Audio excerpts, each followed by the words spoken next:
Hey, good evening, folks. Welcome on board. We've all heard that air travel is terrible for carbon emissions. One single round trip from, say, Thunder Bay to Nanaimo belches out around the same number of emissions as my furnace does in half a year. So I really wanted to avoid it when I went to visit my dad this summer. But I figured, no problem. I'll take the train. That's environmentally friendly, right? Long distance rail travel in Canada is probably not as green as most people think. That's Ryan Katz-Rosene. He's an associate professor at the School of Political Studies and the Institute of Environment at the University of Ottawa.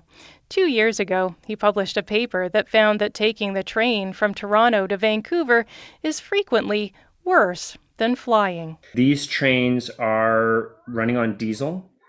You've got to power these big trains, which are not moving a whole lot of people, right?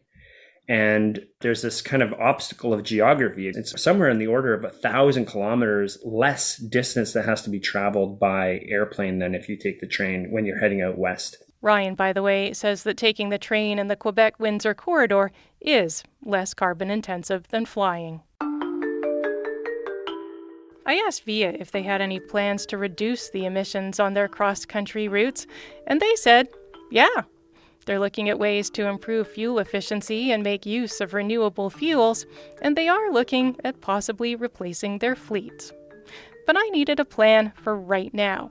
So my next idea was to rent an electric vehicle and drive across the country. But when I went to look for one, none of the rental companies offered them in my area. In fact, they're hard to find almost anywhere. I asked the major rental car companies if they had a timeline for making EVs available for rent across Canada. Only one of them responded, but they didn't give me a timeline. Audio diary, May the 8th, 2022. I have come to the realization that I don't really have a choice but to buy a plane ticket. And I feel defeated. Like, I have thought of every possibility, and there just isn't another one that makes sense. It's really very difficult. I don't know particularly what the answer That's Gideon Foreman. He's a climate change and transportation policy analyst with the David Suzuki Foundation. He says there's no easy answer to greening our long-distance travel.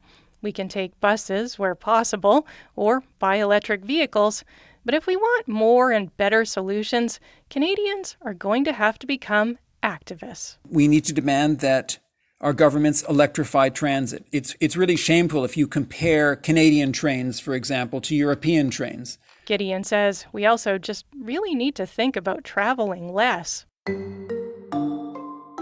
Warren Mabey told me much the same thing. He's the director of the Queen's Institute for Energy and Environmental Policy. He says there might be greener options for air travel in the future. Airbus, for example, is trying to develop a hydrogen-powered plane. But he says even the cleanest aircraft is going to have a big footprint. So he's also thinking of alternatives, like ways that we can stay close to our families without ever getting on a plane. When it comes to families, it would be really nice if we could think about synergistic policies that might help keep people together. So for instance, what if we give people loans or grants to retrofit homes, to have suites for aging parents? My family members live in BC, Hong Kong, and England. It's highly unlikely I'm ever going to get them all under one roof.